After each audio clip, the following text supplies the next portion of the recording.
I was choosing the topic of what to talk about here, I thought it would be nice to connect with the topic of the previous talk. So there is Cantor here.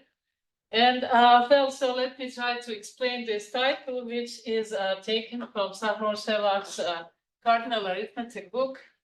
So I will give it my own twist. So what are the questions that I want to address? Philosophical questions, really, by looking at an example from contemporary set theory that started from Cantor and Schmid.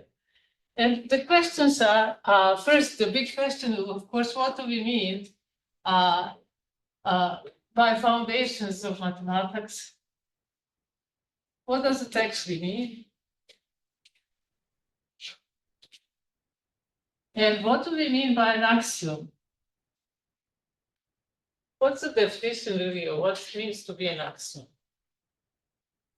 And what is the solution of the problem? So these are big questions that, of course, do not have a unique answer.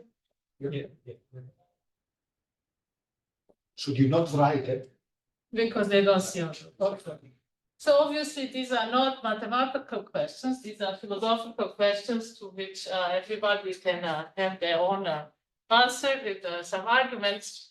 But I would just argue that perhaps the obvious answer, there are no obvious answers, and the ones that we think are obvious are perhaps more wrong than obvious. So let me then talk about this problem of the generalized continuum hypothesis. And since we have students in the audience, as I was hoping, I prepared slides that have a bit of an introduction so that people can follow. And I apologize to more senior colleagues who know many things that I will say at the beginning. So it starts exactly there where Pino introduced us to this nice argument, famous argument of Cantor, that there is more transcendental numbers than there are algebraic numbers.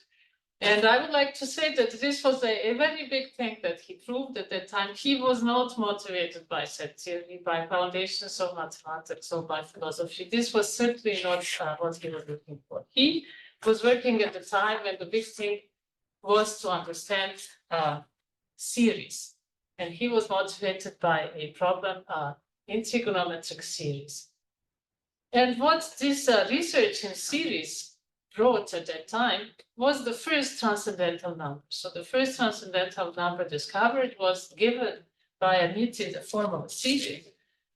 And then later on, the big question of phi being transcendental was resolved, and E being transcendental, but the question then starts to be how many of these odd transcendental numbers can there be? Are they somehow artificial constructions, or we need them more often? He proved by his method of bijections that we have countably many algebraic numbers, so the majority of real numbers are transcendental. So that was his interest. And also, let me say that perhaps it's less well known that the word continuum hypothesis that he chose to describe his famous hypothesis that every infinite subsets of the real numbers is bijective either with n or with r, was not so randomly chosen. It also had to do with analysis and what people were doing in applied mathematics at the time. So there is a continuum hypothesis in fluid mechanics, which basically is the basic assumption that we can model fluid mechanics, fluids by continuous objects, because they actually in physics are discrete. We have molecules, and so these discrete objects are modeled really well by continuous objects, and this is the continuum hypothesis. I didn't know. Did you know? No. Very few people know actually, Very and so I thought it is nice to pick it up. Anyway, in this context, continuous fluid mechanics, continuity means the continuity of a function, not real numbers. There are two kinds of continuity. Continuity of a function. Of a function. So it's not the same as the continuity of real numbers. Certainly, you are right. But I think what Cantor had in mind is that the reals represent the continuum and that the natural numbers represent the discrete. So this is his hypothesis, and the history of his work on this hypothesis is really dramatic. We all know that he did not solve the hypothesis, that he felt very bad about that he claimed on the margin of a paper in 1878 that in the next paper he's going to publish the solution, which wasn't forthcoming. And well, Cantor was mentally ill at the end of his life, and some people think that it is because of his efforts to solve this problem. Sure. He proved in the proof that we have seen that the reals are bijective with the set of subsets of n.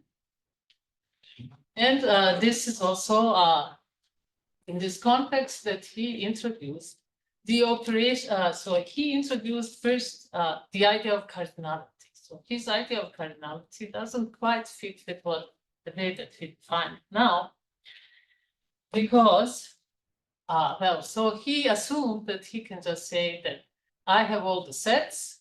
So in all these sets, I can make two of them equivalent if they have a bijection between them. And then I can make a quotient. I can take a representative of each class, and these are my cardinals.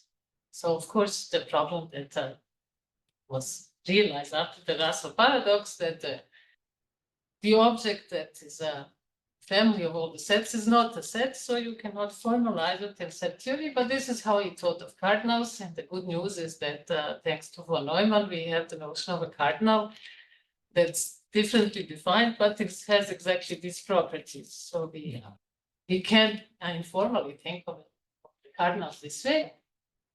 And so he defined the notion of the cardinality of a power set of a set. And if the set has cardinality kappa, then the power set has the cardinality 2 to the kappa, and this cardinality is strictly larger than kappa. So this is, in fact, this comes from this diagonal argument that no set is bijective to its powers.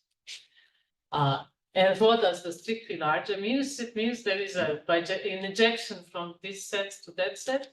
So from kappa to power set of kappa, but not vice versa.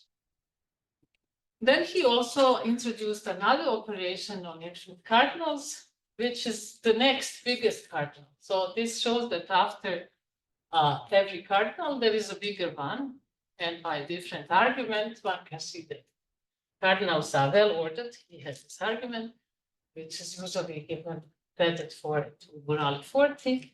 So there is the first one, which is bigger than kappa, which is called kappa plus, or kappa is less than kappa plus. And then one could ask, what is the relation between those two? And in the specific case of the continuum hypothesis, we can look at the relation between Aleph 0, the cardinality of n, the 2 to the Aleph 0, the cardinality of r, and Aleph 1, which is the next biggest one. And the hypothesis is that these two are actually the same.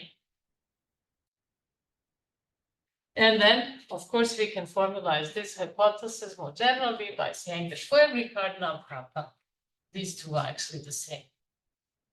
So that's reasonable, but why would he actually why would he find that this was actually not sure to have such a hypothesis? Why would we think that two very differently defined operations on cardinal numbers give us the same thing? Well, the thing is that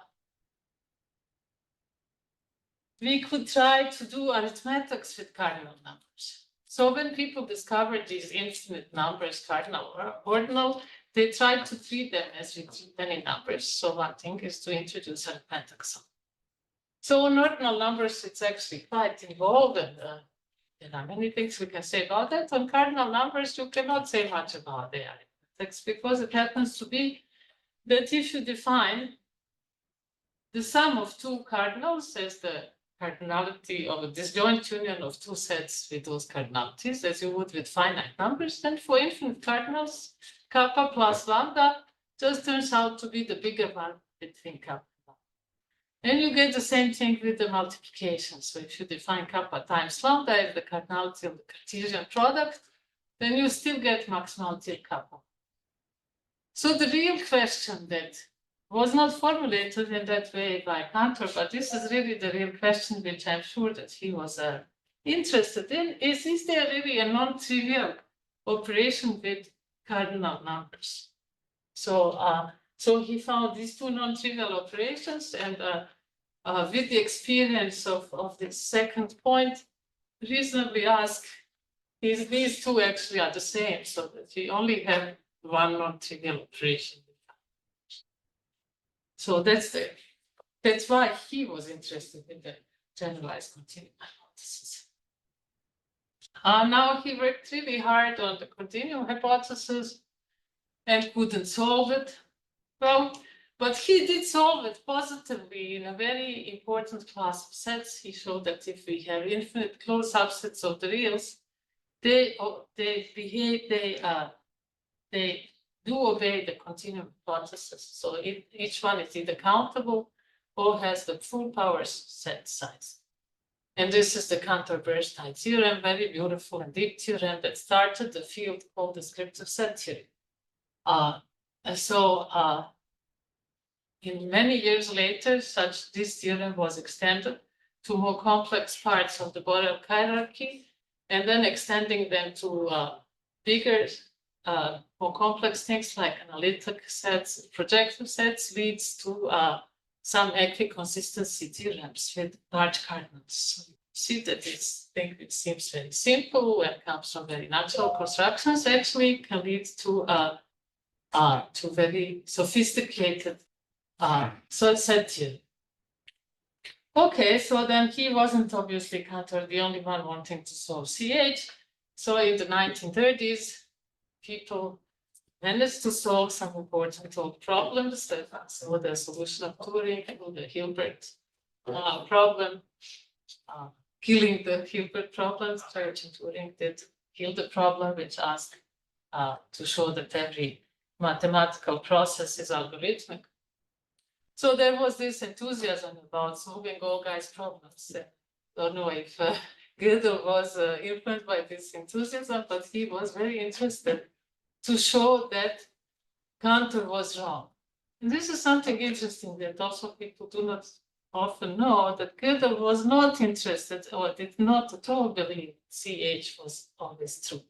He actually started working on trying to find, to show that CH is not true. But in this, as he says at the end of his paper in German,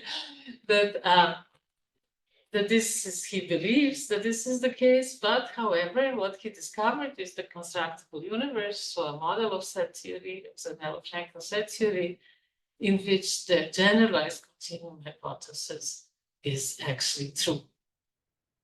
And so, interestingly enough, Gödel was one of the very rare ones. You mentioned how rare it was at that time to make distinction between constructive mathematics and existential mathematics, and how very few people were on that philosophical level of understanding.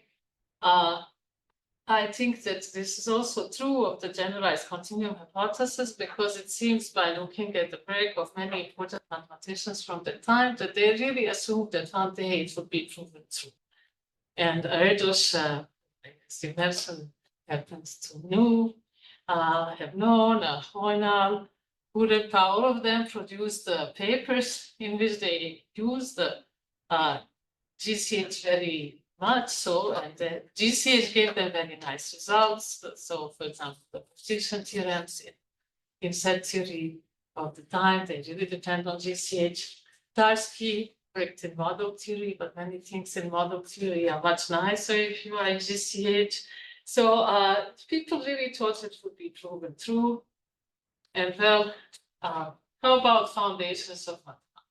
So you mean that the generalized continuum hypothesis was pervasively used before Cohen proof of independence? Indeed, that's what I mean. Yes, and so how about foundations of mathematics? Well, again, another thing that maybe only Gödel thought about very, very deeply so at the time, but let us just think what Cantor really thought about this. In my opinion, Cantor couldn't care less about foundations of mathematics. I do not think that this was his purpose. He was very much a mathematician. So one can be a mathematician and a philosopher. I think Hilbert was both, and this was probably the strongest point about Hilbert, that he had a philosophy that was leading him to discover new directions in mathematics. And that was actually Hilbert who made set theory a subject in philosophy. That's Hilbert who had this idea that set theory should be foundations of mathematics. Cantor clearly, of course, realized that many objects, maybe all the mathematics of the time, was expressible in terms of sets. But that's a big leap from that to say that the foundations of mathematics are given in terms of set theory. But Hilbert was very much into this, and as we know, in 1902, when Russell did this paradox that was evoked in the previous talk, Hilbert's answer to that, well, nobody should take us out of the paradise that Cantor has created. We should just work harder and fix this problem. And indeed, the axiomatization that was developed by Zermelo and Frankel, today widely accepted axiomatizations, resolves the problem by reducing the power of the comparaison scheme, which was exactly the point that Mark was making by showing us this proof of Cantor given in those terms. So this is how set theory kind of introduced itself into the foundations of mathematics as I would say as an accident of history. This was the time that people looked for foundations of mathematics, and this set theory looked like a choice. Sorry, where, if you remember, Hilbert expressed this idea that set theory could be used as foundation of mathematics, what do you refer to? Well, so he said nobody should take us out of the paradise that Cantor has created. Mm-hmm.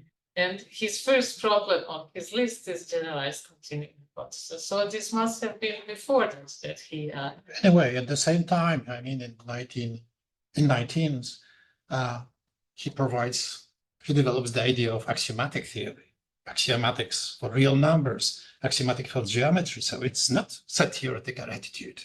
Well, so I think what happened is that the first big theorem, recognized theorem of Hilbert, was axiomatization of geometry. Yes, this was an amazing theorem. So he managed to axiomatize, give a complete axiomatization of geometry. So it was a big surprise because, of course, Euclid's axiomatization was totally big. And then he was more ambitious, so he wanted axiomatization of this and that, and finally he wanted axiomatization of the whole of mathematics.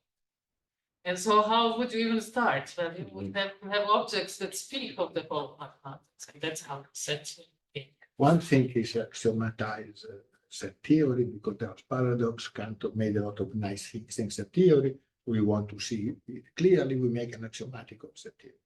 Another thing is to say that within this axiomatic, you can reconstruct for mathematics. No, this is exactly my point. This is important, because in 19th century, people thought differently than we do today. I hope that we think differently today. There was this idea of expansion, colonizing, doing mathematics. We can combat the whole of mathematics. We can axiomatize the whole of mathematics. We have this universal power. We just have to find it. And when Hilbert was retiring, he said the famous speech, we have to know and we will know. So that was the 19th century idea, kind of romantic idea that human knowledge can give you axiomatization of everything. Well, so as we know, it had positive and negative things behind it, but in mathematics, I think Hilbert program is very much an idea of its own time. I think, well, I wonder if anybody, if we didn't have Hilbert in the 19th century, would people these days think that it's possible to find one theory that will axiomatize everything? It would be a different attitude. So, yes. So these are a few people. So Cohen discovered in 1963 that ZF is consistent with, if it is consistent at all, then it's also consistent with the negation of the continuum hypothesis, and it was a big news what kind of news depends whom you ask. So Erdős didn't quite like this. He said the independence raised its ugly head, and he moved from set theory. He did not prove any other theorems in set theory afterwards, as far as I know.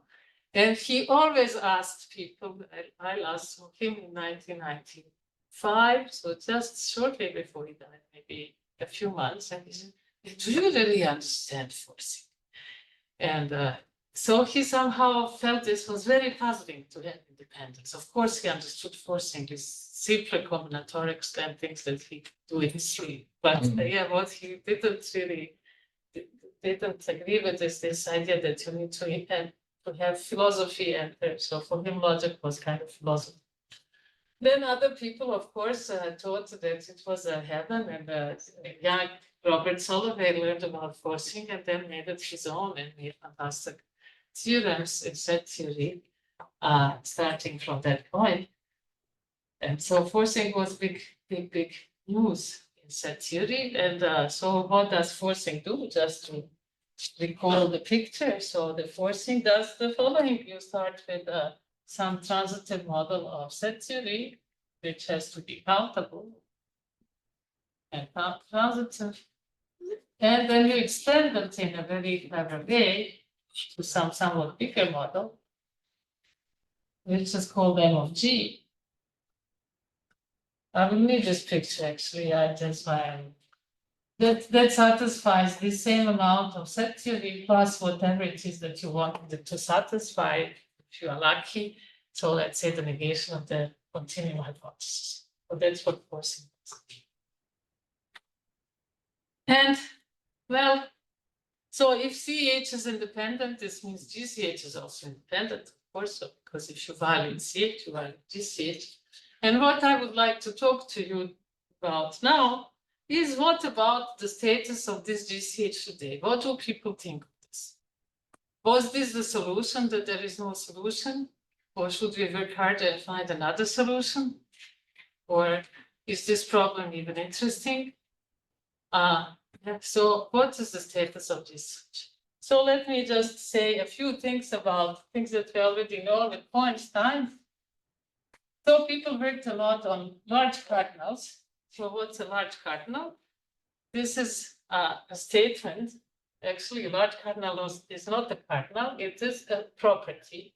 And it's a property of the form P of kappa, not P, but phi of kappa, such that Z of C cannot prove that there exists a kappa such that phi of kappa is true.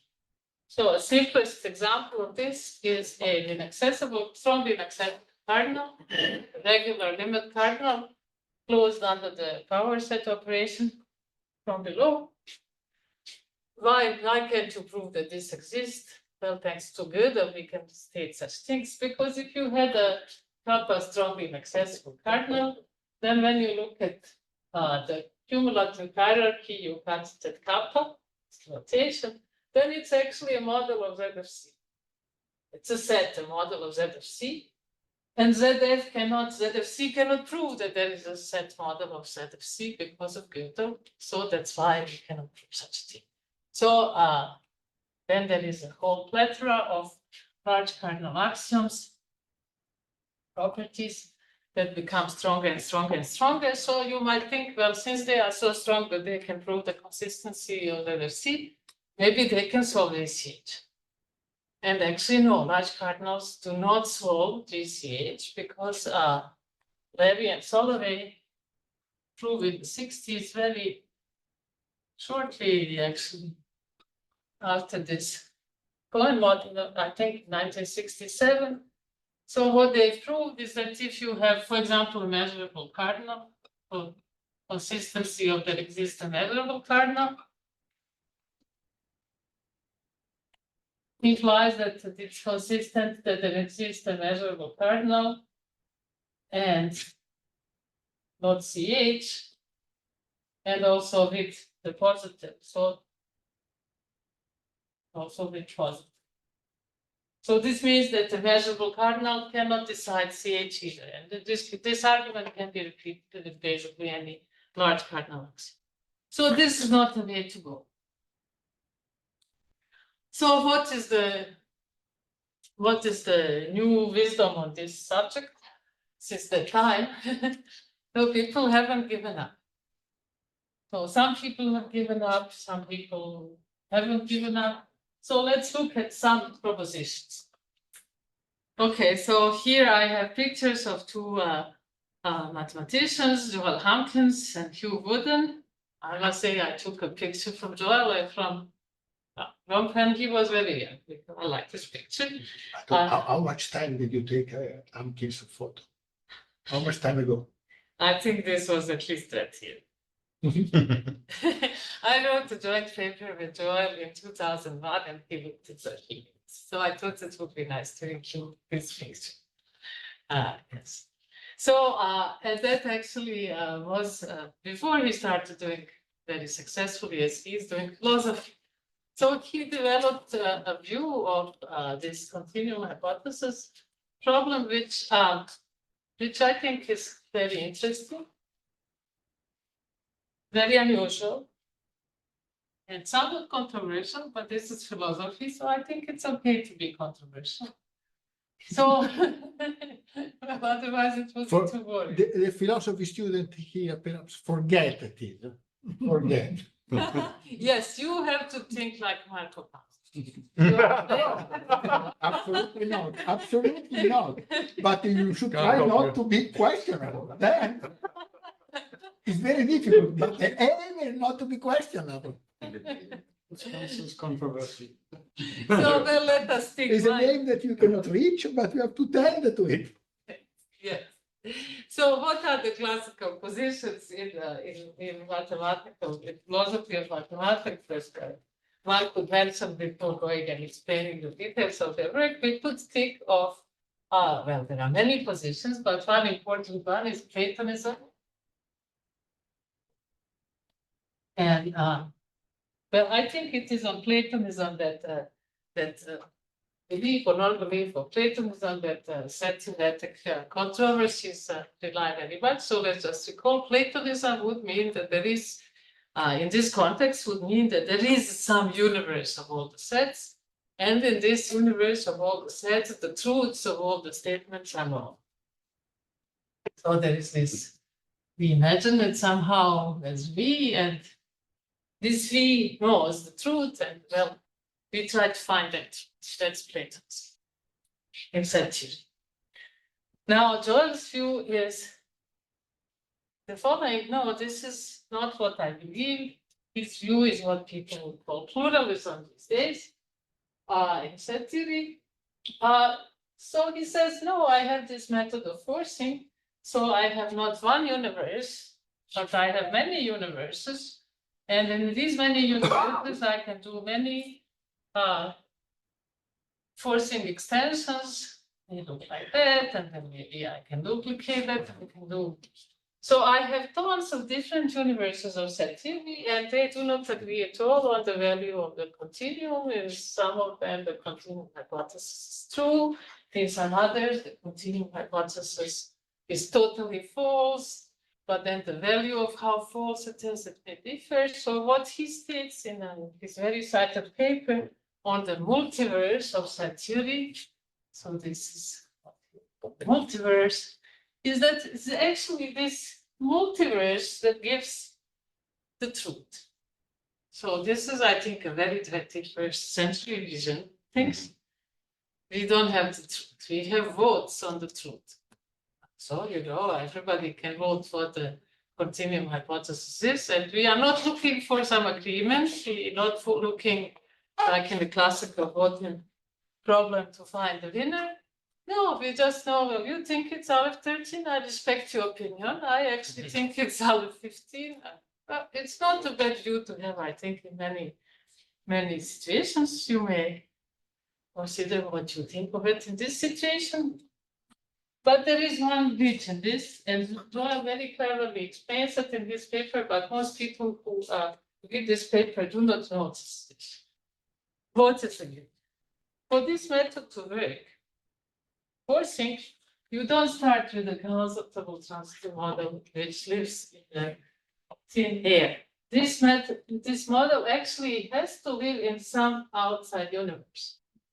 So even to do forcing, you have to have outside universe.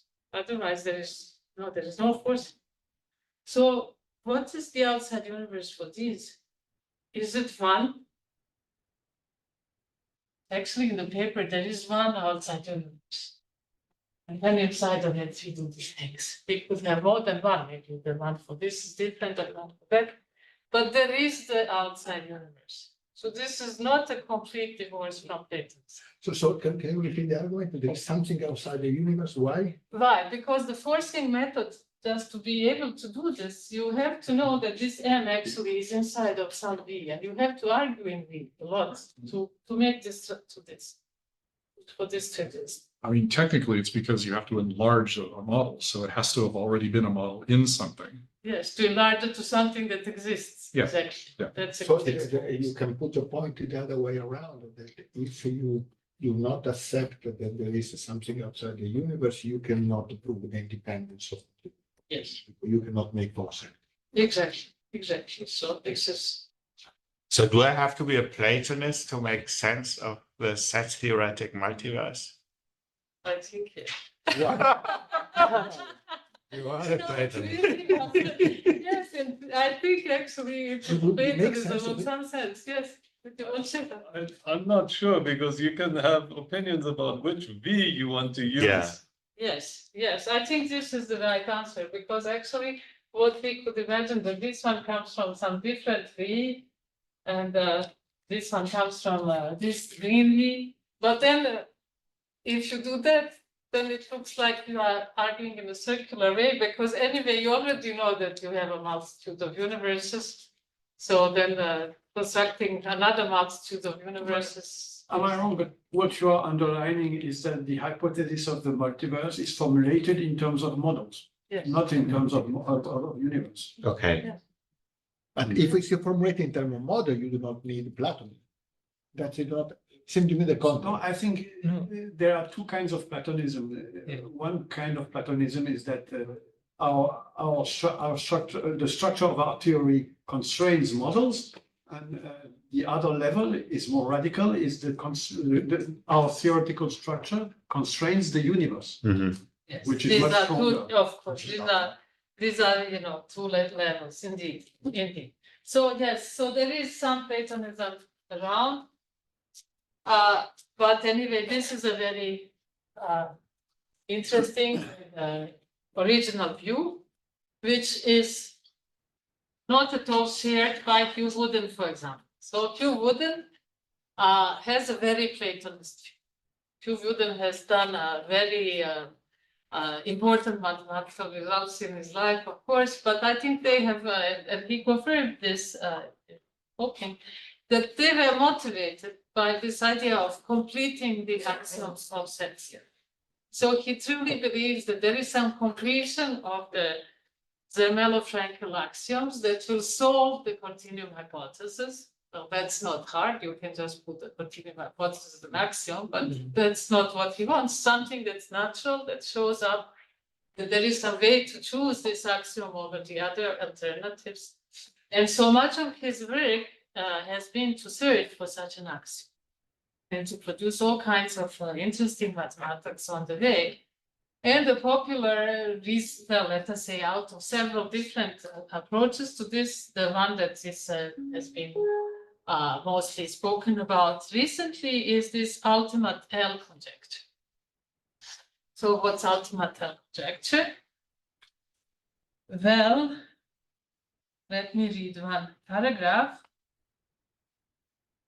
from his paper in 2019. There is a 109 pages long paper of the account of the situation of the ultimate L conjecture at the time. Why then we write this account now before the issues are resolved? The collective impact of all the obstructions which are the focus of this account leads us, I paraphrase a bit, to a form that the ultimate L conjecture must take. So what I'm trying to say, he doesn't have the proof of the conjecture, but there is more to it. He doesn't have the conjecture either. He is working to find the right conjecture. That is the ultimate L conjecture. And it takes 109 pages of deep mathematics involving set theory that's very, very specialistic, if you want to even understand what this could possibly be. Well, so I can tell you in 2 words what it is supposed to be from one point of view that we can understand. And then I will then ask us to think about what's an axiom. Okay, so we have L that Gödel has constructed. L is a lovely model of the axioms of Z of C. It's resolved GCH, but it's too tight for most people purposes because it was proven by Scott in 1965 that set theorist favorites, the measurable cardinal, cannot exist in L. So L is, while you might ask why you want to have a measurable cardinal, well, if you don't want to have a measurable cardinal, you might be working in L, but most people think that these large cardinals are important in mathematics, and so most people in set theory think that at least. So in L, there is no measurable cardinal.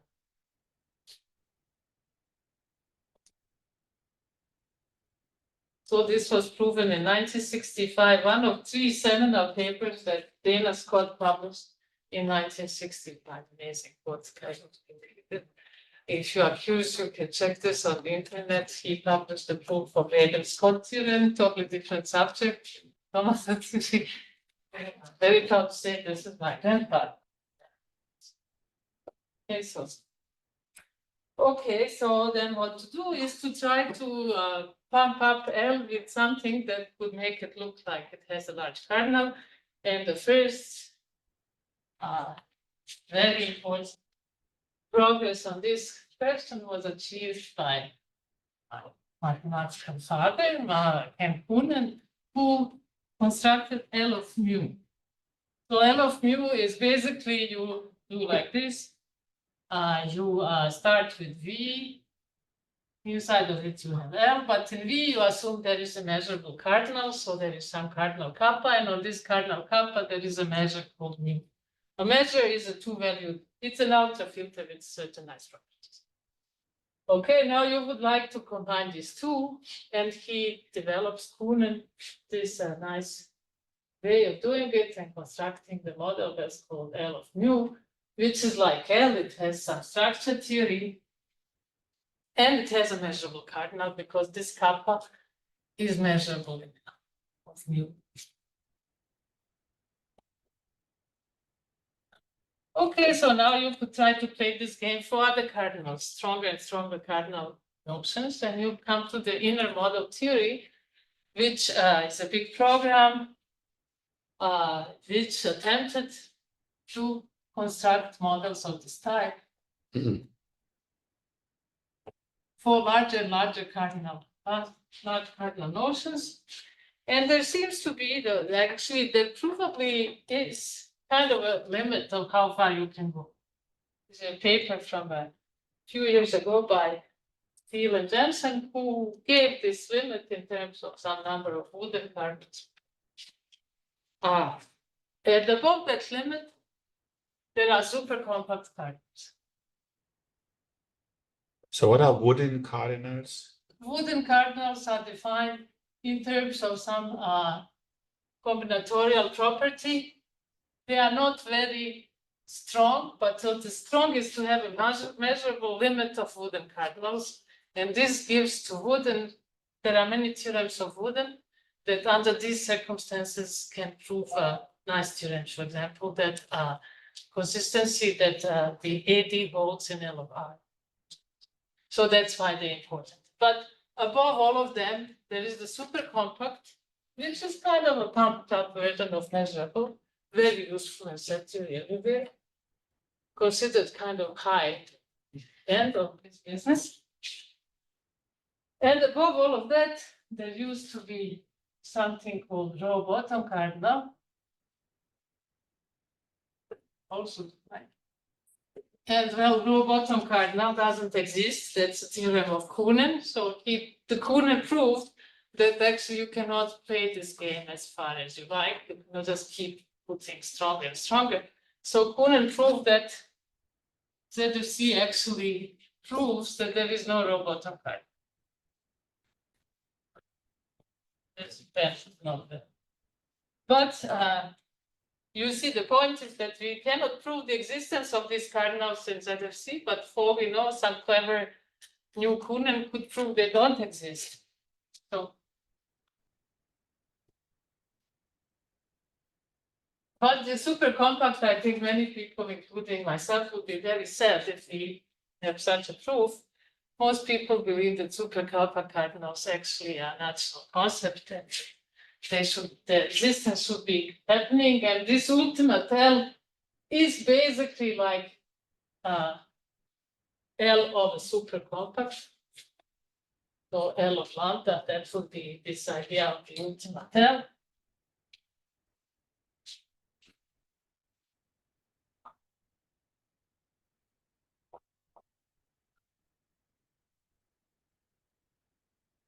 But of course, you cannot construct it in the way that Kuhnen constructed this model because of the results of Steele and Jensen. So if such a thing existed, you would need to have a new way of building inner models. And that's why this conjecture cannot be formulated, because you don't know what this new way is. Is this an axiom? Well, not for the moment. Is this ever going to be an axiom? So the axiom would be V is equal to L of this. V is equal to L of this.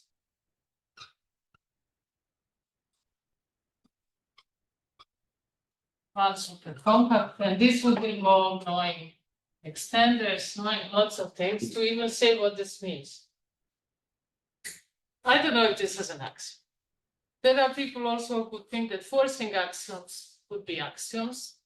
I won't bother you with forcing axioms, but there are forcing axioms which say that the universe is saturated by some forcing extensions. And then some of these axioms decide the value of the continuum to be Aleph 2.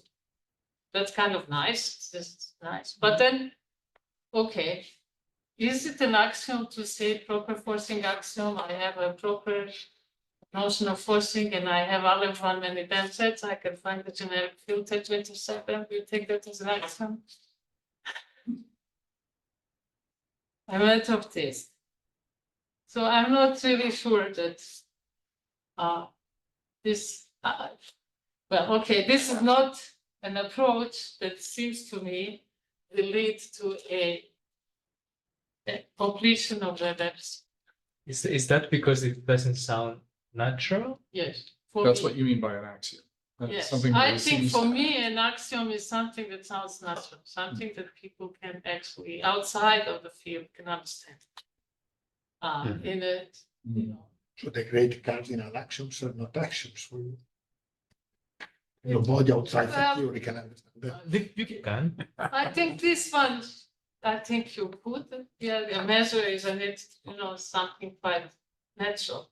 Now, some of them are, you know, perhaps not so natural, but many of them you can give as a combinatorial statement. I don't know, strongly compact means if you take the logic, which is like first order logic, but you allow conjunctions and quantifiers of things of size less than kappa, that is countable, then you obtain a logic which is kappa compact. I think this is a great definition. This you can understand. Everybody can understand. So this is reasonable. You seem to say that an axiom should be not ad hoc, Yes, and secondly, sufficiently general. yes. That's what I feel. Now, of course, what Wooden has done in developing this ultimate L is not ad hoc. It's the result of many, many years of deep mathematical work, but it is not natural. Or perhaps more work on it will give something that's natural. Can I just ask a quick, with the ad hoc requirement, does that rule out the continuum hypothesis as a axiom? Because That's understandable to people outside the field. That is the first. It doesn't rule. I think this could be a good axiom. Only the reason for that one actually is why would we accept? Sorry? So why would we accept such an axiom? Because that's another thing that we need for an axiom. You have the further recommendation. It says that we should find new axioms which entail GCH, for example, CH. Yes, this is what the whole California school, including Wooden, has tried to do. So this is the problem with CH is not that it's not natural, but that we don't see why we should choose it. But then with Wooden's program is that he's going to find something that we can see why. That's right, and this Usumatel conjecture implies CH. The proper forcing axiom implies the negation of CH. So you see, there is our problem, that both of them are interesting to set theory, and they have contradictory. But then again, I come back to the issue that Gödel, he says that you should find new principles formulated by new axioms, which would clarify the notion of set, and this would entail decision of CH or GCH. This is an excellent idea. I don't know that anybody has progress on that. Maybe people with category theory see sets from. Then I wanted to come back to your questions, because what is an axiom? You are defining it. Well, no, I'm just saying negative things, unfortunately. But still, it shapes something. Yes, Because it an axiom shapes. is something general, something which helps us understanding the structure. Yes, And what are foundations of mathematics apparently is to find a set of good axioms in the sense we just said, which ground everything. well, yes, so this is another question. I do not believe in this. I don't believe that there is such a thing. No, Right? No, that's what I really But, don't believe. If, I was trying to clarify you. No, yes. so Michelle, I think that we will come later in the discussion of that, but if these were the condition, so the point would be why we need an axiom to solve the continuum hypothesis. Because apparently set theory does its work very good, very well to form mathematics, even without knowing the solution to the continuum hypothesis. So we don't need any axiom to solve the continuum hypothesis in order to form mathematics. Yes, it's good. So clearly, we need something else. Well, some Gödel felt something. apparently there has like set theory is also mathematics. So what I think is that modern mathematics is not really, set theory does not give foundations for all of modern mathematics, and I'm very convinced of this.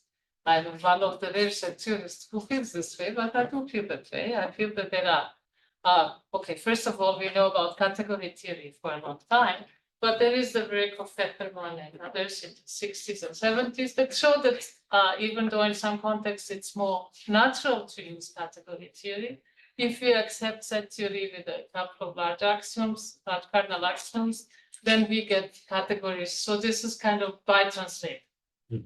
So I think this is very comforting.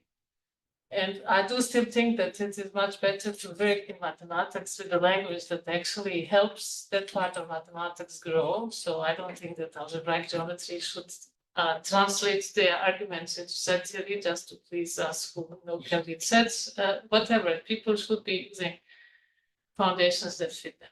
But there are other things. There is, for example, this homotopy type theory. It is somewhat different than set theory. It has a different notion of a basic object. It breaks through types. It doesn't have, it's much more syntactic than semantic. And it is based on the notion of types, particular types. And I think it produces very interesting mathematics. It collaborates very well with theorem verifiers, especially with many languages that are developed for verifying theorems, now for subtangents, etc. Should we just reject this? Doesn't fit the mathematics we do. I think this would be stupid. But I also feel that it would be stupid the other way around. That because there is some theory that says that it's good for theorem verifiers, and then we should reject the set theory. Absolutely. Yeah. I couldn't agree more. I think we can do mathematics. We haven't seen any contradiction yet. It doesn't seem likely that we're going to find anything soon.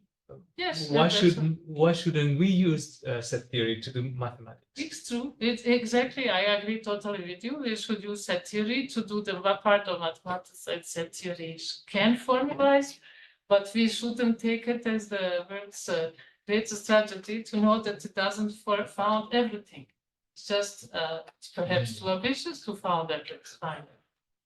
Maybe we managed to make foundations for 19th century mathematics already. That is not bad.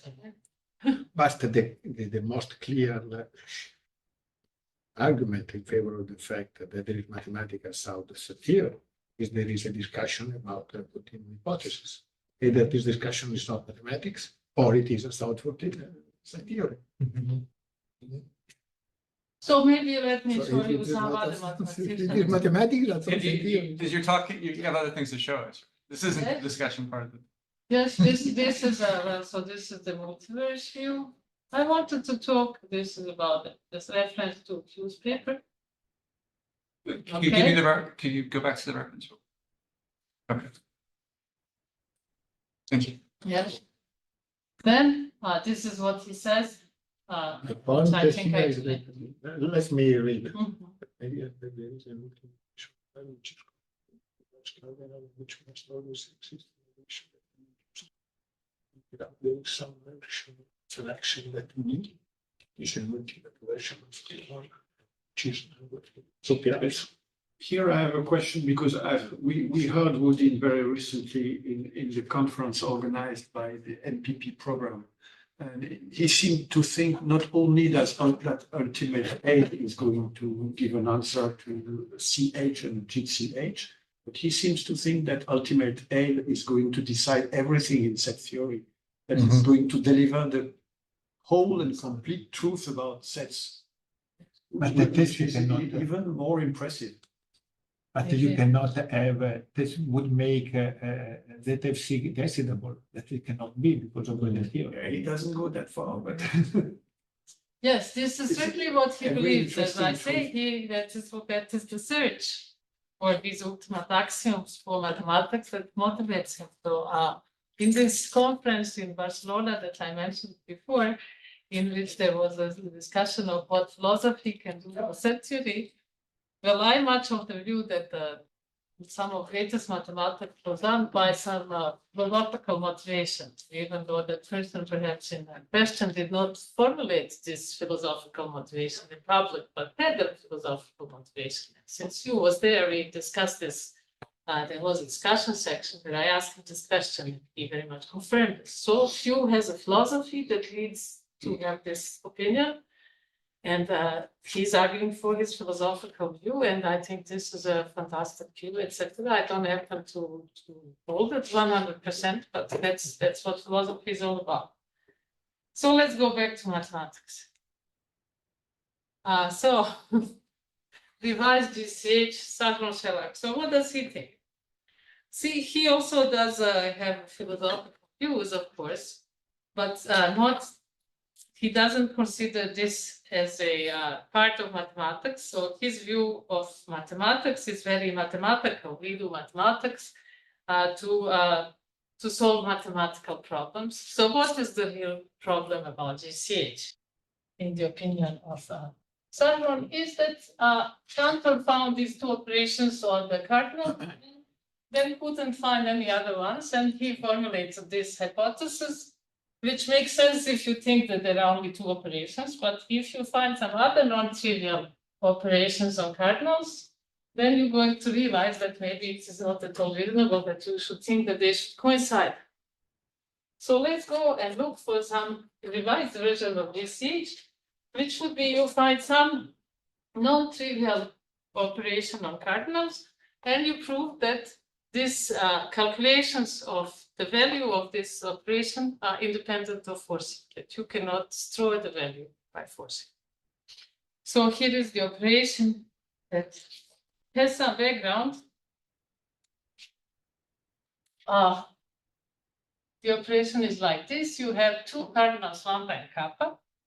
And now what you are interested in is not just subsets of lambda, the all cardinals subsets of lambda, but you are interested in subsets of lambda that have cardinality kappa.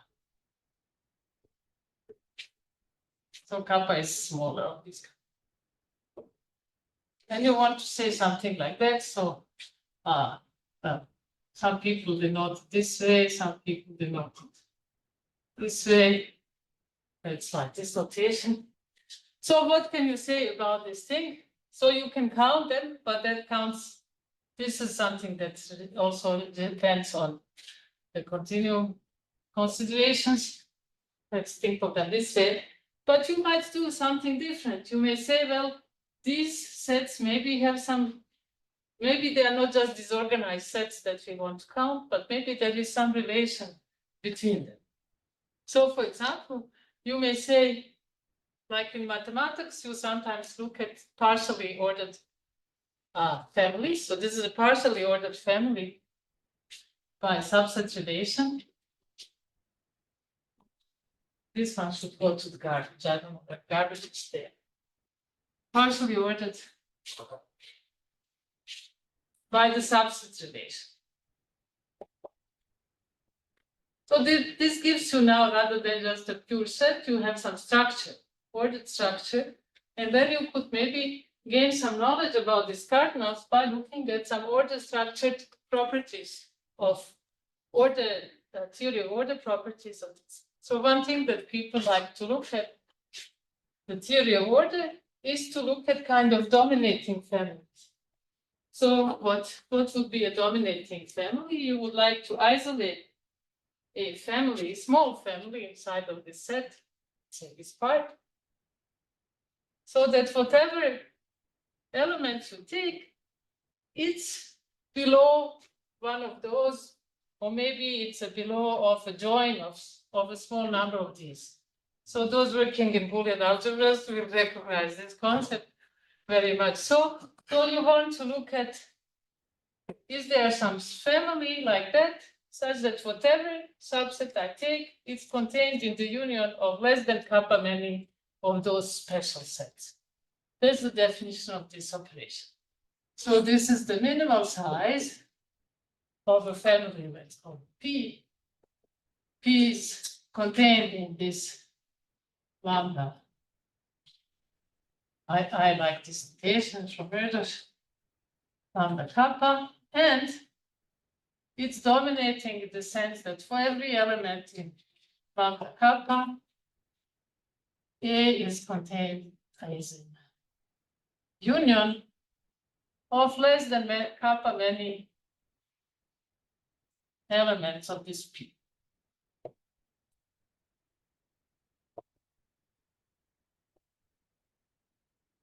So this has many motivations to consider. It's a nice definition. You could ask, okay, great. So now why would this be interesting? Well, because what he proved is basically, so his revised continuum hypothesis, GCH, would be, let us look at this cardinal and say for almost pairs lambda kappa, whatever most would mean, this is just equal to lambda. Is this set? Let us think of this thing. So you see, the biggest value that this can take is the number of all subsets, so 2 to the lambda. The smallest value that it can take is lambda, because obviously it cannot be. So this is said, this is as small as possible, as often as possible. And he actually gave a wonderful proof that really this is something that happens often. So let me show you this theorem. It's called the revised GCH theorem. It says the following. Let us take two cardinals. What we will be looking for is the situation where kappa and lambda are kind of separated by some nice cardinal. So let us take the following. I take 2 to the aleph 0, then I take 2 to the aleph 0. I do this operation and I take the limit of this. This is called beta omega. Okay, so let me consider this cardinal beta omega, which I obtained this way. And now what Saron proved is that if I take a cardinal lambda, which is strictly above this beta omega, and now I want to calculate this with the kappa which are below. So kappa and lambda are separated by this beta omega. And this is only interesting when kappa is regular. Okay, so let us think of kappa regular. And here is this beautiful theorem which says that there exists some, for whatever lambda you take, for every such lambda as above beta omega, there exists some cardinal which I'll call kappa 0 of lambda, such that for whatever kappa you take above this kappa 0, but still less than beta omega and regular, you get a fixed value of lambda kappa equal to ice. I hope that the Zoom people can see it here. Lambda 2 kappa is actually equal to lambda. So this revised GCH is actually true. So let me say it again. I take a cardinal lambda, which is above beta omega. Then I can find some kappa 0, such that for whatever regular kappa I take between kappa 0 and beta omega, the value of the revised power set lambda to kappa is equal to lambda. So I think this is quite an amazing theorem. There are many proofs of this theorem that are given in the literature. He, in his original paper, gives 3 different proofs. And there is a recent paper just appeared by Todd Eisford, which gives a 3 pages proof of this theorem. It's very nice, elementary almost. And so I just would like to recommend reading this paper and perhaps looking at this part of mathematics, because for me, what's new proof, actually.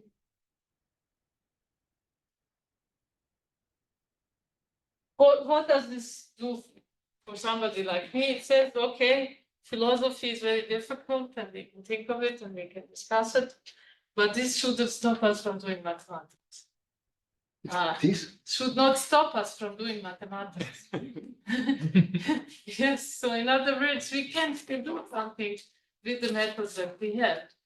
In set theory, this is quite a beautiful combinatorial method. Tells us something about the structure of the universe of set theory without any additional axioms. And well, I really was wanting to know.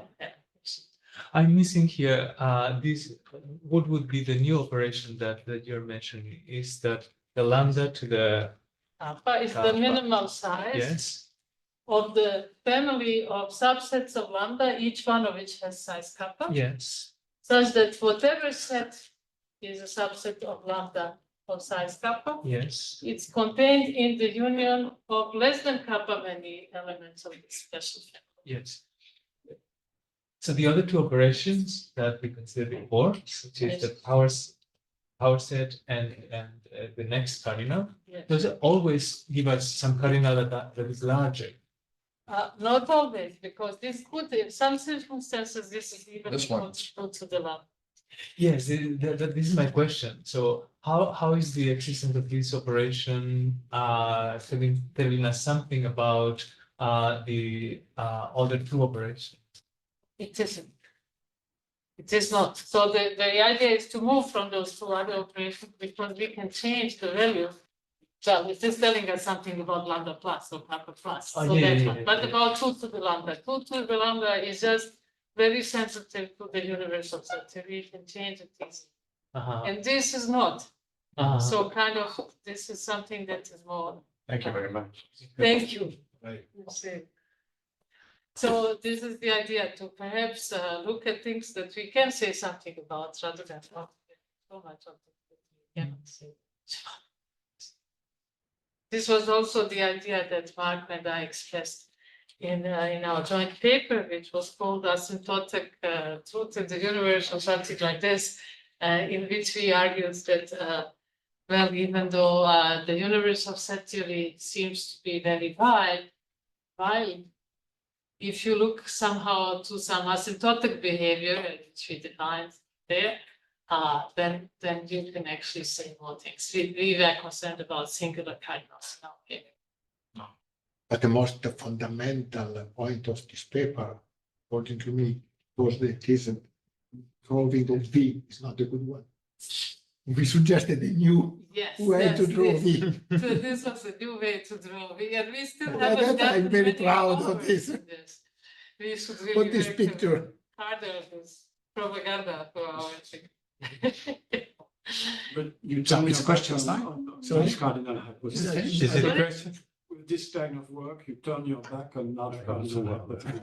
You don't turn your back on them, you just don't need them for this No, particular. it's the idea that we have some job to do without this kind of. Even without them, yes, there is combinatorics there. Because So I think Cantor could have understood it to answer this question. So this is something that if we have defined this to Cantor, I'm sure that he could have sent us to just involves cardinals and so because forth. the inspiration of the large cardinal hypothesis is that we are going to settle the finite by jumping to a very large infinity. Yes. That- Well, that's the large idea. cardinals were defined before this actually. They were defined actually. The motivation was by Lebesgue. So Lebesgue constructed a measure or which he thought would measure all subsets of the reals, and Vitali showed that by the axiom of choice, this doesn't happen. And the two of them had very different opinions on the verge of this. So Lebesgue just thought this means, this obviously proves that the axiom of choice is wrong. Doesn't seem to have been a very modest man, Lebesgue, from what I read. And anyway, some other people said, okay, but could we have some different context than the real numbers in which we have a measure that all subsets are measured. And this became this question of measurable the some translations. That is how the large cardinal goes. The first one. Yeah. question.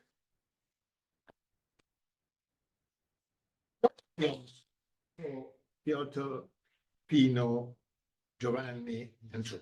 Is the good order or you want another order? Okay, let me start with a very naive question. In the second round, I try something more involved. In the 19th century, the big discoveries, first of all, that the trisection of the angle cannot be done with this triangle. And the second one, which makes a very vague mess, the Frobenius theorem, when you on real algebras, when you get Cartesian products of real numbers, Frobenius showed that we can introduce the structure of field only real numbers, complex numbers, and Hamiltonians, and no other. And it was shock for the mathematicians of the time. I wonder, what's the difference between these results, 19th century results, and the There is result? another, there is a Ctonian, there is four. Yeah, algebras, one algebras, more. not field. There's It's one not the more. structure. Or algebras. So what's the difference? What's the difference? But I think these results are positive results. You know, they say this result of Frobenius is positive because it classifies exactly these objects that have certain completions and no others can have. I think this is a fantastic. You can treat it in a negative way. There was Yes, no other. you cannot, yes, you can do it, but usually we like, so for example, the fact that the complex numbers are complete for solutions of algebraic equations, this is a great propaganda for complex numbers. So the other ones you mentioned that we cannot do trisection of a triangle, so they kind of boil down to showing that P is transcendental. Well, obviously these were great results. And I think perhaps they are in some sense like the discovery of forcing showing that the operations that we consider natural are not enough to give answers to natural questions. So in that sense, maybe the discovery of forcing could be seen that way. Yes, it's not close because you've got techniques, contradiction techniques, but then you just do what you want and you cannot introduce it. Right. So. Okay. Pino. Thank you very much. Maybe just a curiosity, I don't know, but it's a question I wanted to ask before, but then in the multiverse version, the argument that you need an external universe V, is that universe actually requiring all the axioms of ZFC, or can it be done with less? I'm thinking of replacement in particular. Do you really need replacement for forcing? Well, this is something that on the top of my head, I would say no, but here what he looks at all possible forcing extensions that can exist. So perhaps in that context, you probably. May I try another one? In your at your time now, Giovanni, then Drew, and then we come back to it. So I always, I never understood why people do not accept V equal L as a good explanation of what set theory is. And so in this particular case also, I did not understand why you wish a measurable cardinal to exist. Well, Why the answer to can't both we is- give up, just say they don't exist? Why not? We can, so we can do finite mathematics like Kronecker, and there is lots to be said. No, but Yeah, V no, equal but L no, is but I much just bigger think- than finite mathematics. Of course, but that depends on your personal interest in mathematics. That discover the questions that you are interested to resolve or not. Yes. Some people's questions can be resolved in finite mathematics. and But it's what very- are the questions relevant for applications, for instance, that you cannot do under the assumption V equal L? Well, so this again, so why would we only consider applications? And what do we mean by application? A few years Okay. ago, Okay. Well, I will say something about application.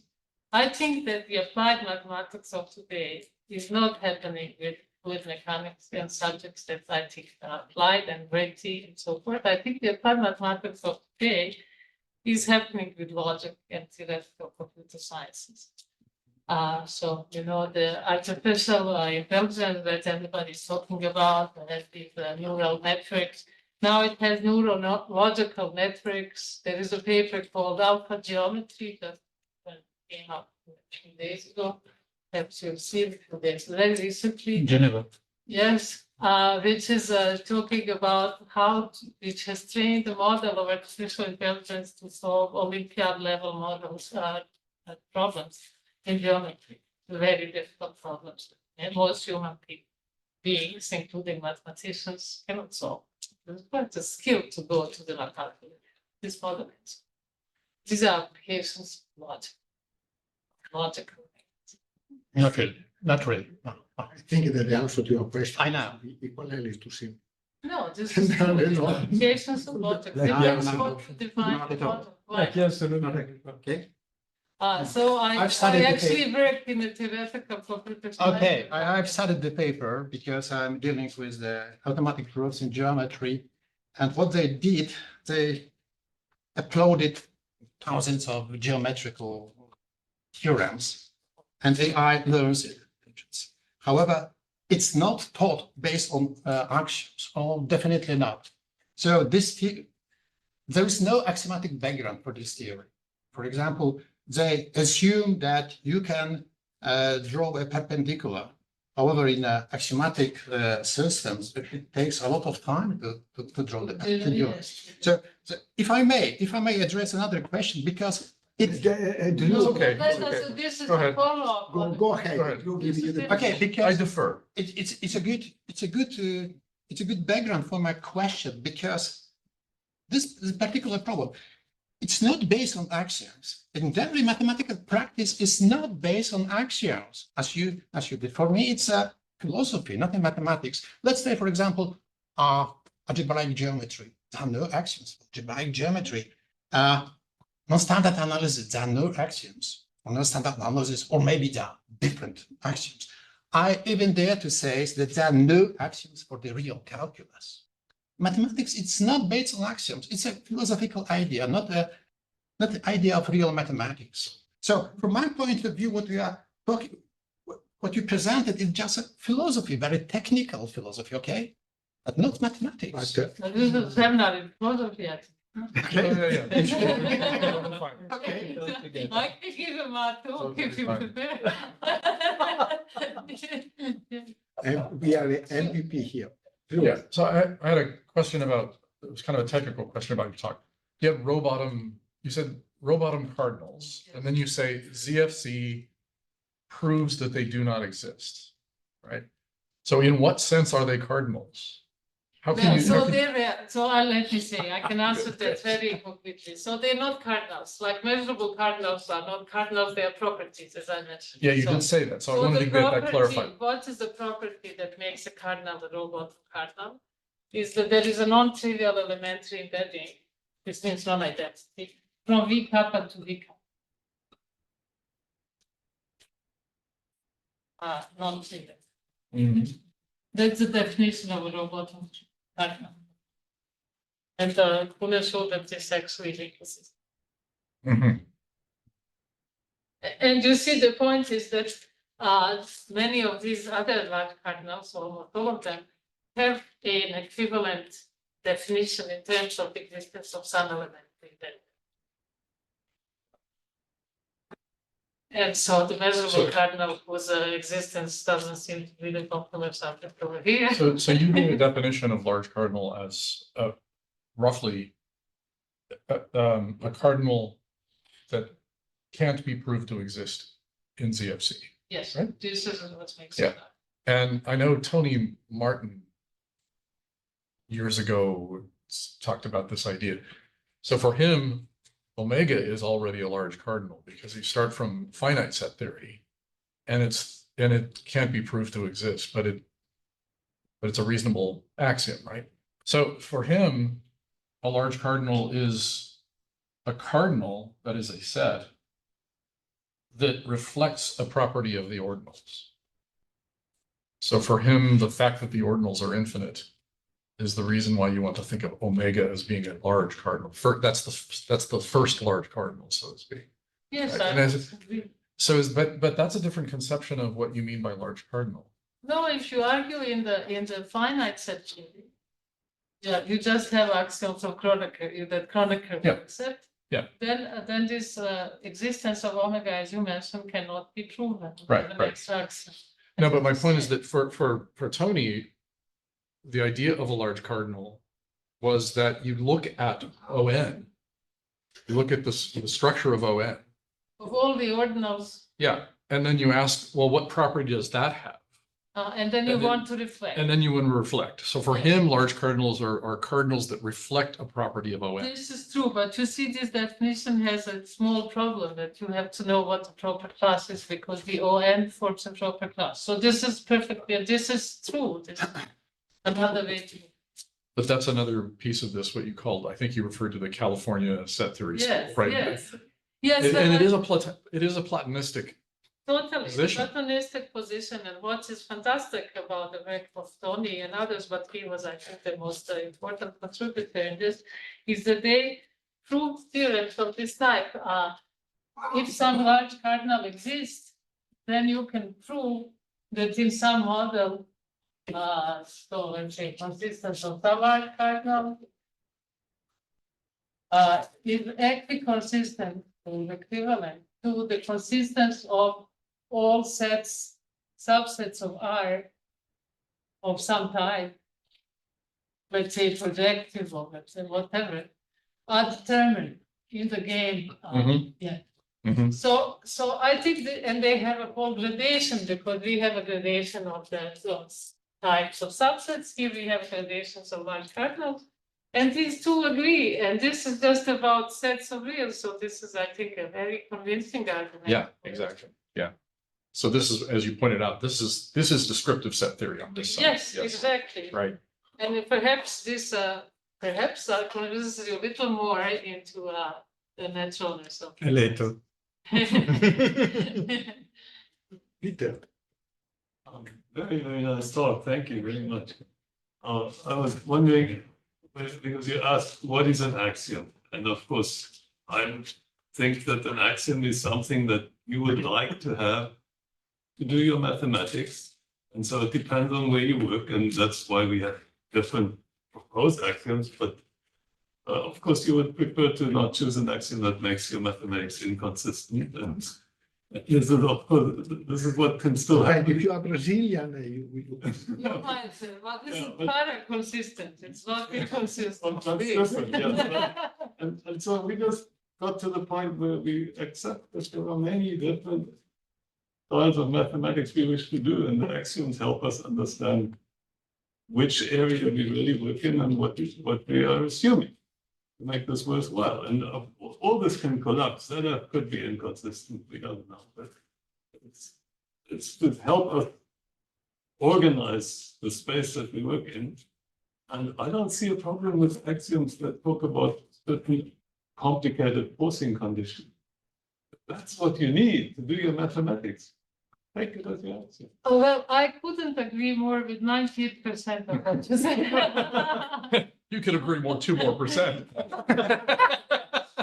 So I totally agree with this. We work mathematics is the what one.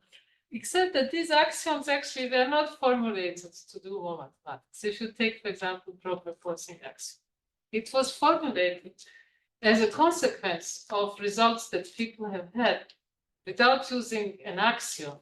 And then it was said, well, look, now I could formulate the statement that I can do this type of mathematics as an axiom, and then I could use this as an axiom.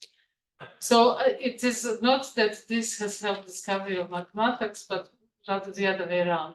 So that makes them somewhat less natural. This is an interesting point because I wanted to react to Piotr in a way that is partially different, but perhaps, okay, so the point is the following. It seems to me that I totally agree with you, Piotr, that I could not agree more, in fact, that there are a lot of mathematics without action. I think that mathematics came before action. But I think that set theory is in a very particular situation with respect to that. Because we can do geometry without action, we can do Diophantine analysis without axioms, but we do not know what the set is without axioms. So the ZF formulation, ZF perhaps not, but the ZF formulation is there exactly to make it clear to us what axioms are. So we are not in formal set theory that is not contradictory. So you mean there is no such thing as set theory? There is without nothing as informal set theory. The formal set theory is a way to work with the axiom in a formal way. Of course, there is in this sense. Okay. But there is no a consistent set theory that can be done outside the axiom of ZF or some analogous. And in this sense, the axiom that we can add are not in this way, because in this sense, the new axiom in some sense are there to formalize the informal mathematics that are done. But at least the axiom of ZF, perhaps without regularity, that is a very powerful axiom. The other are there to make clear what axiom are, what set are. We don't know what set are without. Okay. Some argument is this, that usually the axioms follow the mathematical practice, and they are to explain the practice. Most cases, yes. In most cases. So what is the mathematical practice of this theory? To what we refer when we provide some axiom? As Cavaillés already showed a lot of years ago, for example, a mathematical practice by Helvet to prove convergence of Fourier theory. Series. The notion of a set was used a lot before set theory. Yes, When you speak about the continuous function function with a certain number of discontinuity point when you can integrate certain function of knot, how many points you need of discontinuity, etc., etc., etc. You involve a very naive notion of set. So there are a lot of mathematics that involve a very naive notion of set that is done with for set theory. The problem that the paradox showed that this naive notion of set that is involved in this mathematics is contradictory. So we need to make it. And you see, the point is that if I may continue on this discussion, the point is that that happened to set theory, that something came and that looked perfectly natural and was shown to be inconsistent. Well, this I think says that we need to be careful in mathematics and that we need to have some measure of consistency of mathematics. And set theory provides it. This is, I think, one of the roles of set theory, although I don't believe in the universality of foundations by set theory. I strongly believe in the strong role of set theory as a way to measure consistency of other theories. I think that's okay. My attitude is completely different. When we take MATLAB or Mathematica, they don't care about us, about foundations. And nowadays, AI don't care about foundations of mathematics. So I didn't say, well, I should also point out that I never said that AA cared about foundations of mathematics. I said it cared about logic, and logic and foundations of mathematics are not the same thing. But I think as mathematicians, we care about foundations. You know, there are a lot of great mathematicians that were thinking about foundation here. Euclid, Descartes, Newton, Leibniz, Hilbert, Poincaré perhaps not, Lagrange, Euler. So all these people were working about foundation. Jose and then Jean-Michel. Yeah, I only wanted to say that I don't think that mathematics can be done without axioms. What I think is that mathematicians, while they do what they do, they usually do not speak about the axioms that they are assuming, but for sure they are assuming that they have some axioms. We perfectly know what are natural number enough to make the Diophantine analysis without axioms. No, Yes, I don't but think that so. won't What I be think perfect, that they are no. doing is they are saying, okay, we agree that this is okay. Do we agree that natural numbers are those? Okay, let's do then equations, Diophantine equations. But I think that they start by, even if they don't say that, they start by agreeing on some foundations. You cannot do mathematics without a We previous agree agreement. on a capacity to identify and the basic property of some objects, but this, And if this is axioms, okay. Yeah. But the axiom in the end of the story are there in order to formalize this belief that came before the axioms. The formalization, I think, is something. I know. Jean-Michel and then Vino. No, he went into. Sorry. If I can Okay, go. support Jose's point of view, because I would say that there are actually many mathematicians who take even theorems as axioms because they wouldn't even care whether the proof is correct or not. In many places in mathematics, you learn certain rules of behavior and not logical rules, and you perform your theorems according to those rules. And then all of a sudden there is a new method and everybody in the field studies it because it's a new rule. But they have axioms in their mind without knowing. Without knowledge. So I don't understand. The point is not, if the axioms are there to formalize a practice that are there before axiom, the practice before axiom in some sense implicitly contain the axiom, exactly because the axioms are there to formalize the practice. But I don't know. Take our friend Daniele Struppa that is not here, but is in this university, is everywhere. And he does a complex analysis. Ask to him what is the action that is applied. I bet you I'm not care of that. I bet you a beer that he tells me the axioms. Sorry? I bet you a beer that he tells me the axioms. Okay. So just to comment on Pino, Pino was making the point that there is more axiology than axioms. We have rules of behavior which come without axioms. Axioms is already a sophisticated way of enforcing some axiology. within practice.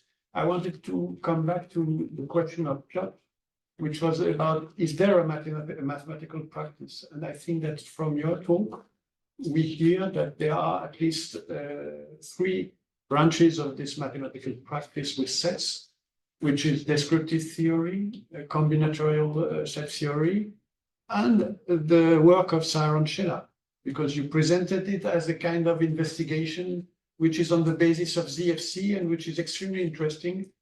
And so if we are looking for good axioms, it could be in order to have a framework for all that practice. Of So course. you were describing a practice that I wanted to insist on. Yes, well, certainly there are different branches of set theory. The practice of set theory is very wide. The work of Saron Shelah is perhaps not a different practice, it's an overwhelming practice because I think he has done work in almost every part of set theory, but it's more on the combinatorial side. Some part of his work is about large cardinal axioms, much of it. Yes, so this is the particular work that I described. But I wouldn't like to use neither Saron to this work, neither Wooden to his particular work. This is the examples of them. John.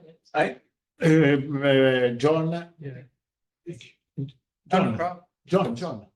Yeah, it's related to your point about not knowing what sets are without the axioms. And I mean, I could be wrong on this, but and no one objected to when Marco asserted that. But I always understood the situation to be that there was the iterative conception of set, and that's something that the axioms then codify. But there's this conception of sets that is outside of the axioms, and we don't need the axioms to understand the iterative conception of set. What do you mean by it? The iterative conception of set, that you say. Yes, what do you mean by Built the out of the cumulative natural kind of? numbers. Sorry? All sets built out of the natural. Or just from the empty set. You mean the Built up to cumulative state. chiral? Yeah. So I mean, this is my conception of it, which is against the idea that you need the axioms to understand the cumulative hierarchy. So you mean that we do not need the axiom of the C in order to understand that an empty set is a set, the singleton of empty set of a set, etc., etc., etc. V equal L.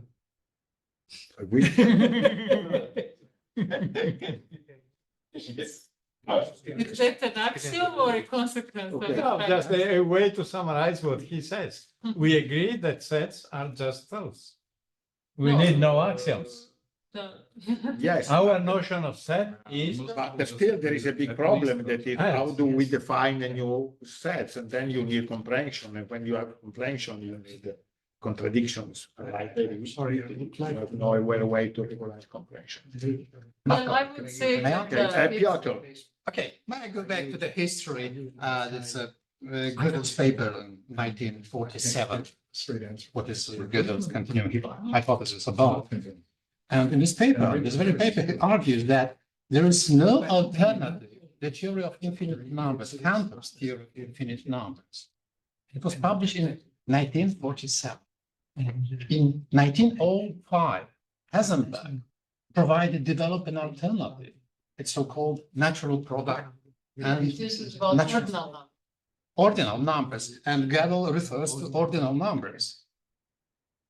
How can you explain it? What did Gödel say exactly? Could you please repeat? Because I Excuse don't me? know this. Could you repeat this? There is no alternative for Cantor's theory of infinite numbers, and the I paper don't think he talks about he ordinal. refers to ordinal numbers. Anyway, forget the Gödel. This operation, I mean, the natural product and the natural sum, does it have any impact on the problems you deal with? Well, this is a fantastic question, actually.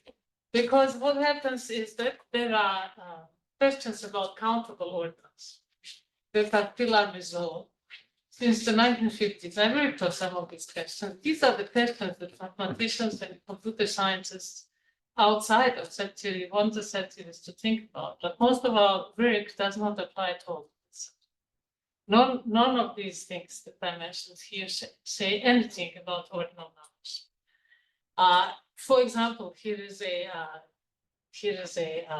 question that I can tell you immediately. So take 3 ordinal numbers or 4. Take 4. I think for 3 it is now known.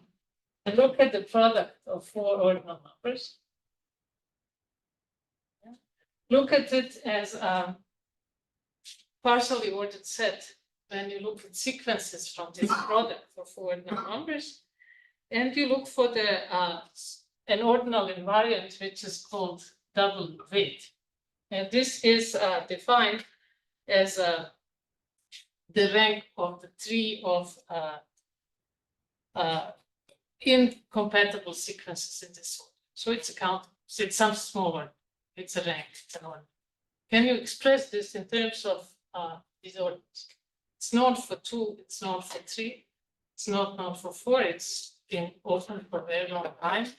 There are papers written on this. And why do people care about this in computer sciences?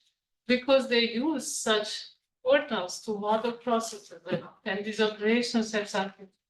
And the answers to these actually, the formula that we know for such things often are given in terms of Hessenberg operations, which are these operations that we mentioned.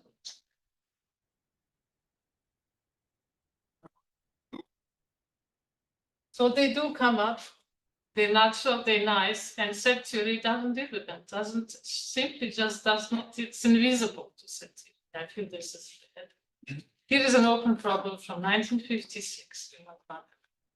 Characterize all countable ordinals alpha such that every time that you color the pairs of alpha into 2 colors,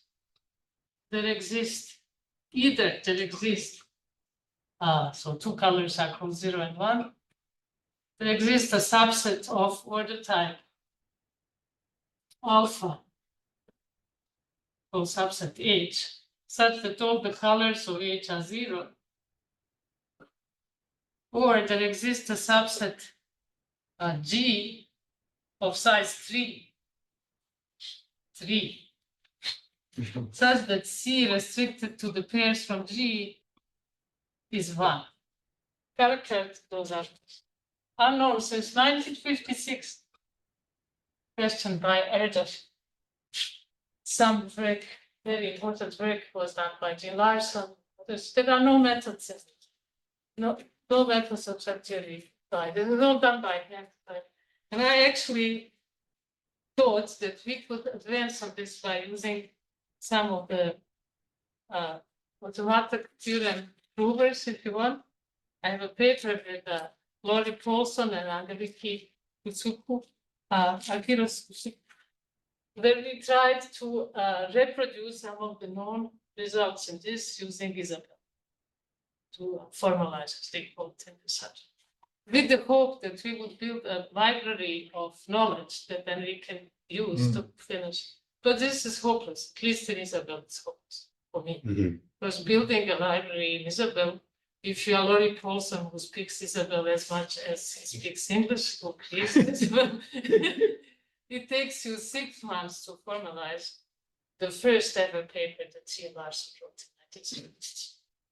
So for the moment, it's hopeless. But I think that maybe this type of problems is a big, has a potential. Now I understand why you're interested in this alpha geometry paper, because that could exactly be the way to fill in the missing gap there, right? Okay. So I read only this very long and nice discussion, only regret that you put 3 problems there. What this foundation mathematics discussed, you answered the way, what's action. For this to solve a problem, no work. So I would like to know what does it mean. So, but not for tonight. Yes, Next time that you so come back. it's Next time that you come back, because otherwise we make another so seminar. then I want to, well, but okay, let me just say one sentence. There is a wonderful introduction to this paper of Sahrod, in which he claims, okay, I had a dream to solve a Hilbert problem. I didn't know how to do it, so I had to invent something that looks like a Hilbert problem. I am in good company, and then he gives, and then he says, well, this is why I call this revised GCH, because I want to revise the Hilbert list. That's very nice. So it is his papers 460, if ever you want to look at nice introduction, it's very nice. Thank you very much. Okay, thank you.